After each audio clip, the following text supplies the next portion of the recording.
जय जगन्नाथ सांग माने ज्योत्ना साहब चैनल रे आ गोटे नुआ गार्डनिंग वीडियो को आपण मान को स्वागत। सुनंदु सांग माने ऐश्वर्या भौणी मते कमेंट रे पचारि थिले दीदी माने मोर अधिकांश मंदार गछ सब मरी गला मु कोन फर्टिलाइजर देबी टिके कहंतु मते बुझाई करी। देखंतु सांग केबे हेले फर्टिलाइजर रो अभाव हेले गछ केबे मरी न थाए बुझिले। गछ दीटा कारण मरी थाए गोटे अत्यधिक आम गछरे पानी देवा करी हाइब्रिड मंदार गछ गुड़िक बेसी मेंटेन मागी थाए से माने डेली डेली पानी देवा से गछ पाई ठीक होई न थाए। आमे गछर गामलार ऊपर पर्सन माटी जतल सुखिला देखिबे सेतल ही पानी देबे बुझिले। सुखिला न देखिला पर्यंत 2-4 दिन पर्यंत भी पानी देबे नहीं। जतल ऊपर पर्सन माटी सुखिला देखिले ही पानी देबे। आ बारंबार आमे ताहेरे पानी देबा द्वारा से गछर चेर सढ़ी गछ मरी जाई थाए बुझिले। देसी मंदार गछ गुड़िक एते खराब हबनी किंतु हाइब्रिड मंदार गछ गुड़िक खराब हो जाई थाए। आ द्वितीयटी हला अधिक फर्टिलाइजर दे देबा। आमे गछर को माने आमे गछर कोन फर्टिलाइजर अभाव रही थाए केते प्रकार हमर फर्टिलाइजर अछि ना। तेणु करी जोटा कमी थिबो गछ पई से जिनछडा आमे देले से फर्टिलाइजर ता देले ता पई प्लस हबो। आमे जानि नथिया जे कोनोसी फर्टिलाइजर दे देबा अधिक किसी फर्टिलाइजर दे देबा जोटा कि गछ को आवश्यक नथिबो से परिस्थिति रे मध्य गछ मरी जाए।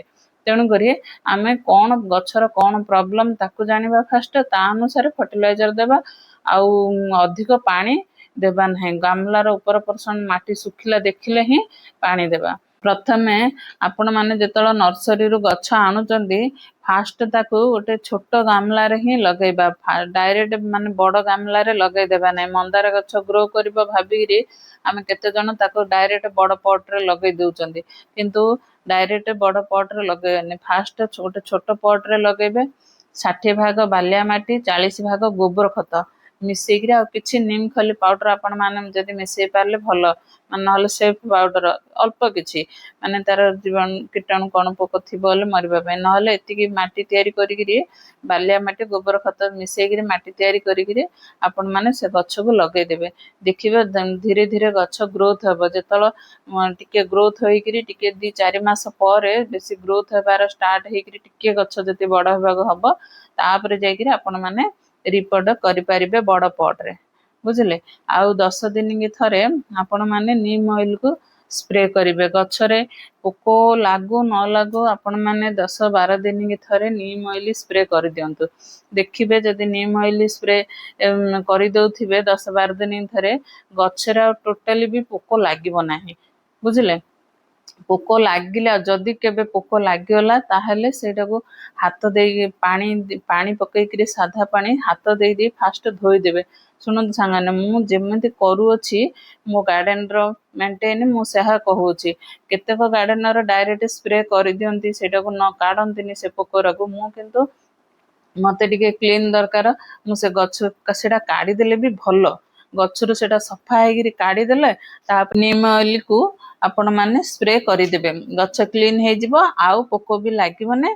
नीम ऑयल को 10 दिन की थरे स्प्रे कर देथिबे। आउ जदी को गछरे बेसी पोको लागि जायछि पूरा डाळडा पूरा पूरा लागी हेगिरी बेसी पोको होई जायछि ताहाले से डाळडा को आपण माने कटिंग कर देबे बुझिले। से अल्प डाळ जेती जोर बेसी पोको लागि जायथियो से डाळडा को कटिंग कर देबे। आउ गोटे कथा मंदार गछ को सबु बेले देखि माने जोठे 5-7 घंटा खरा पडुथो सेही जगह रे ही रखिबे। मंदार गछ को खरा बहुत जरूरी होई थाए सांग माने। फर्टिलाइजर देबा कथा कहले सांग माने आपण माने गोबर खत को देई परिबे। प्रथमे माटी को गुड़ाई करी गोबर खत 4-5 मुठा पकई देबे तापरे माटी घोड़े देबे नहले सोरसो पीडिया को आपण माने लिक्विड फर्टिलाइजर करिगिरी 15 दिन थरे देई परिबे। गछर पत्र जदि हलदिया पड़ जाउ थाए ताहाले एप्सम सॉल्ट को मझिरे मझिरे स्प्रे करिवे। देखिबे आपनकर गछ हृष्टपुष्ट होई हरा भरा होई रहिबो। मो कथा जदि भल लागिथिबो एक लाइक कमेंट एवं शेयर कर देबे। मो चैनल को नुआ आसीथिले एक सब्सक्राइब कर देबे। Happy gardening.